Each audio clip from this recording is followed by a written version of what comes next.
Avant que vraiment on soit obligé de se confiner, que la vraie mesure tombe, c'était je sais plus exactement le combien, nous à l'hôpital on avait déjà interdit les visites, que ce soit par exemple des familles, parce que je travaille du coup avec les personnes âgées, et ça faisait déjà à peu près 1 ou 2 semaines qu'on avait déjà commencé, on va dire, un confinement, soit pas aussi strict que quand la mesure a été mise, mais on avait déjà bien commencé à pouvoir isoler, à mettre en place toutes les mesures d'hygiène, tout ça.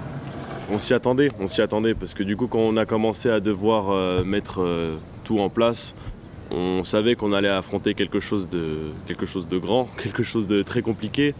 Puis on a fait avec comme on pouvait. Ça a été assez difficile. Moi-même, j'ai pas pu assurer mon service pendant tout le long du confinement. Mais on va dire, de ce que j'ai pu voir et dû travailler, ça a été assez compliqué. Que ce soit pour moi ou pour mes collègues, la ville est unanime.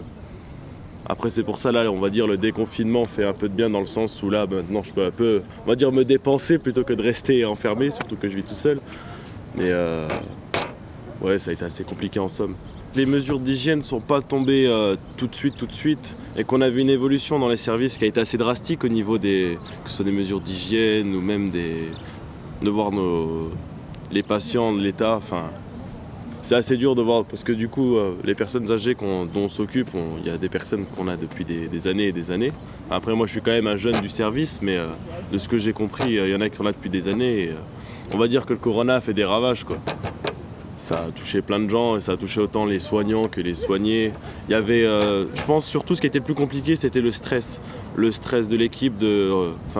Moi du coup j'ai pas ce problème en vivant seul, mais que ce soit mes collègues en rentrant le soir, avoir peur de rentrer chez eux, de contaminer leurs enfants, leur famille, tout ça. Et je pense qu'ils ont vécu vraiment un stress qui est assez intense quand même. J'ai des collègues du coup qui ont refusé de dormir chez eux. Normalement, l'hôpital, il me semble qu'ils avaient financé du coup des hôtels pour ceux dont ils ne pouvaient pas tout simplement pouvoir rentrer. Ce que moi personnellement je trouvais spectaculaire chez le Corona, dans le mauvais sens, c'est que c'est très rapide et très puissant, très néfaste. Surtout du coup sur des publics qui sont assez fragiles. C'est-à-dire qu'en 2-3 jours, l'évolution de la personne peut vraiment varier du tout au tout. C'est-à-dire elle peut arriver à peine tout sauter et 3 jours après être avec des bonbonnes, 15 litres au masque, vraiment dans des états vraiment assez graves, assez compliqués à voir. C'est aussi assez compliqué du coup pour soigner, parce que ça fait toujours mal au cœur de voir des personnes qu'on a connues qui étaient assez bien et d'un coup chuter juste pour un virus qui débarque de nulle part, quoi. Et dont on n'arrive même pas à lutter et qu'on ne sait pas comment le combattre. Enfin, franchement, je pense que tout le monde a fait du mieux qu'il pouvait. Et après maintenant, on va continuer dans la lancée qu'on a pris et on verra comment ça va se passer. J'ai l'avantage et le désavantage de vivre seul, c'est-à-dire que si je rentre, je contamine personne à part moi-même, quoi. On va dire, je trouve qu'il y a moins de pression à tomber malade soi-même que de le transmettre à une personne qu'on aime. C'est pour ça aussi que je m'empêchais de voir le plus possible mes amis. J'ai pas le permis, du coup, les seules personnes que j'ai vu exactement les mêmes pour qu'elles m'emmènent faire des courses, ou des fois ils allaient carrément me les livrer parce que j'avais pas envie de fréquenter les magasins. Et après, au niveau de la pression du travail, c'est surtout la pression vraiment, là où c'était difficile, c'est déjà, franchement, pour être honnête, c'est de mettre la combinaison intégrale. C'est vraiment difficile de passer 8 heures avec un vrai masque FFP2 en canard sur la tête, les blouses, des surblouses, les doubles gants, vraiment, parce que du coup on est obligé de suivre des règles d'hygiène qui sont vraiment drastiques. Enfin, c'est normal, mais c'est vraiment compliqué parce que la chaleur dans la combinaison, de pouvoir travailler, puis on fait beaucoup de manipulations de corps, pour lever une personne, on a déjà des tenues exprès pour pouvoir vaguer dans le service en soi, mais après quand on va rentrer encore dans les chambres des patients, on s'arme, on va dire, encore plus qu'en temps normal, quoi. Mais sinon il y a quand même, dès l'entrée du service, il y a de quoi s'équiper totalement. Mais ouais, du coup c'est obligatoire. Ça a été tendu, du coup c'était du stress sur du stress. Il y a eu des relations, on va dire, quelques engueulades, mais après j'ai envie de dire que le stress accentue tout. Mais ouais, il y a eu énormément d'entraide. J'ai vu des collègues, il y a beaucoup de collègues qui sont soutenus, que ce soit sur du coup mon site Sainte-Catherine ou ici. On a vu beaucoup de gens poster des messages, rapporter. Que ce soit même quelqu'un qui rapporte une brioche. On a même eu des dons, je me rappelle, de fromage d'une fromagerie pas loin d'ici. Je suis désolé, j'ai pas retenu le nom. Mais ouais, il y a eu beaucoup d'entraide entre les soignants, que ce soit même les personnes extérieures vers nous.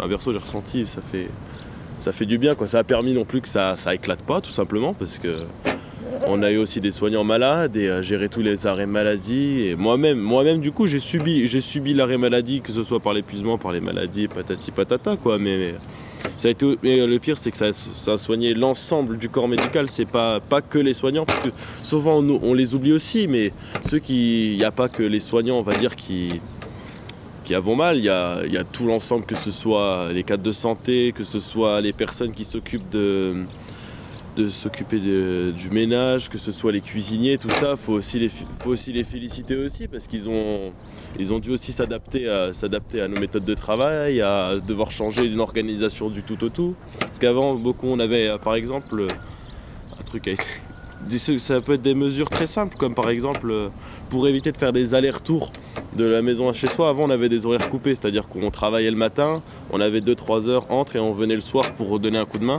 Et là maintenant, c'était plus possible de faire du coupé, du coup on a dû faire ça et tout le monde a dû s'adapter. Il y a eu plein de normes pour devoir s'adapter. De toute façon, le travail de soi, j'ai envie de dire, c'est qu'un travail d'adaptation en continu, hein.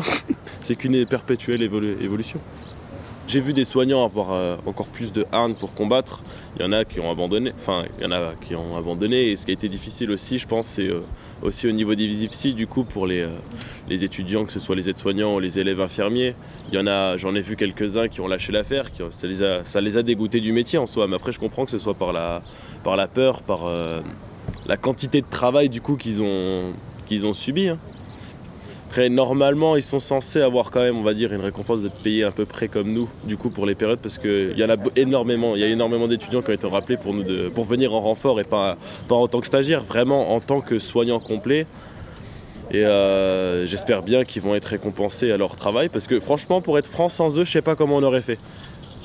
Parce qu'avec la vague d'arrêt maladie qu'on a subi du épuisement des soignants, sans tous ces étudiants qui nous ont prêté main forte, franchement, je sais pas comment on serait débrouillé.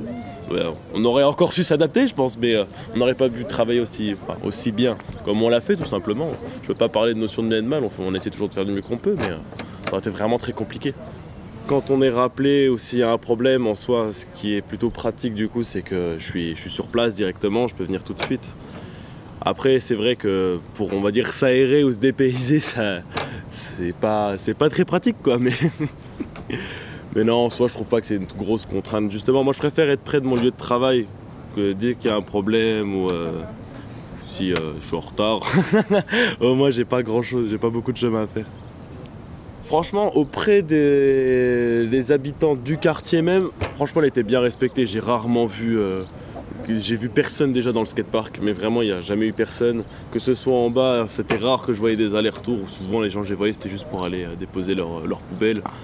Après, derrière, au niveau du Pré-l'Évêque, les gens souvent on va dire, qui respectaient pas vraiment le confinement, quoi, c'est même pas des gens du quartier, c'est des Verdunois de partout, quoi. Mais du quartier même, non, les gens sont vraiment, personnellement, des 4 grandes tours, les gens sont restés, ils ont vraiment respecté. En tout cas, mes voisins à moi, j'en ai vu presque aucun sortir.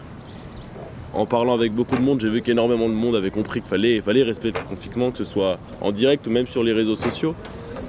Et ça fait plaisir à voir. Ça fait plaisir qu'ils ont entendu notre appel, tout simplement, et qu'ils ont entendu cette voix. À 20h ici, c'est un quartier vraiment qui était assez vivant. À 20h, il y avait vraiment du monde qui applaudissait. Ça fait toujours plaisir quand du coup je revenais de mon service. Après, Action Solidaire, j'en ai vu pas mal s'entraider en bas, que ce soit pour des problèmes de voiture ou descendre par exemple, j'ai vu mes voisins descendre des poubelles de personnes âgées. J'ai vu plusieurs types d'entraide possibles. Après, du coup, entre le travail ici et le fait que je sorte pas, que du coup je restais enfermé chez moi, j'ai pas vraiment vu énormément de choses, mais j'ai vu quand même pas mal de gestes. Ça fait plaisir. Mais après, en soi, j'ai toujours trouvé que c'était un quartier assez solidaire. Encore hier, j'ai pu avoir l'exemple, quelqu'un qui est tombé en panne. Toutes les personnes autour sont venues voir pour essayer de pousser la voiture. C'est rare que les personnes, elles voient les personnes ici on va dire avec des problèmes et qu'ils les laissent de côté, quoi. Les gens ils viennent tout de suite. On sait que c'est pas parce qu'on est déconfiné que la maladie elle est morte et qu'elle a disparu, il va falloir toujours être aussi vigilant. Après, de ce que j'ai entendu de mes collègues, la pression était un petit peu moins puissante, mais elle était toujours omniprésente, car je pense quand même que ça va être quand même moins chaud que pendant le confinement, vu que maintenant les gens peuvent quand même un minimum s'aérer un peu plus. Et qu'on n'est pas obligé tout le temps de régler nos attestations, tout ça. Ça change bien la donne aussi.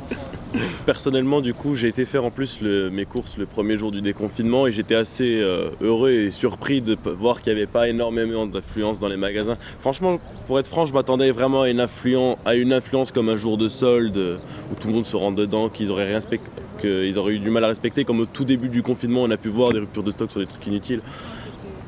Ah, c'était horrible, et puis personne ne comprenait rien, mais je pense que là, au fil du temps, et en voyant vraiment, on va dire, un nombre de gens conséquents décédés, ou tout simplement être dans des mal en point, à des états extrêmes, je pense que ça a calmé énormément la population.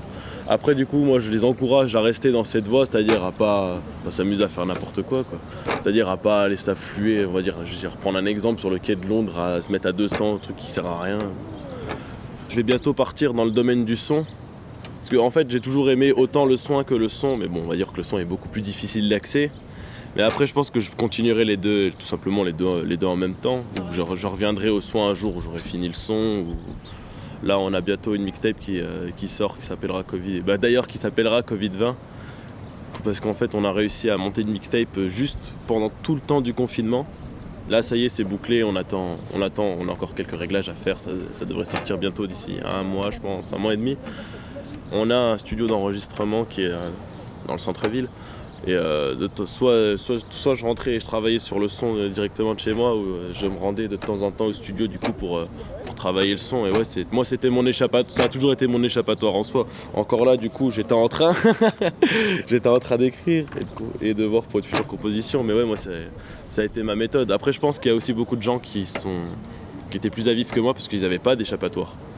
Ou qui trouvaient pas le moyen, ou qu'ils n'avaient pas le temps. Je parle surtout, par exemple, que ce soit des amis ou des collègues qui sont des mères seules au foyer, qui après le service obligés d'aller chercher leurs enfants, parce qu'il y a eu des gardes de mise d'enfants pour les soignants, et je pense qu'après le boulot elles soient encore obligées de s'occuper, ils doivent s'occuper de leurs enfants, ils n'ont pas le temps de décompresser, et après on n'a pas le temps de décompresser, dans le sens où on est tellement fatigué que des fois on sort du service, on a qu'une envie, c'est de dormir, quoi. Dormir, et le temps qu'on se réveille, c'est reparti pour une nouvelle journée, quoi. C'est pour ça, moi j'ai la chance d'avoir le son. Je sais qu'il y a des collègues qui allaient se dépenser en allant courir, en écrivant des textes, en lisant des livres, mais bon, ouais, j'ai cette chance là d'avoir le son, quoi.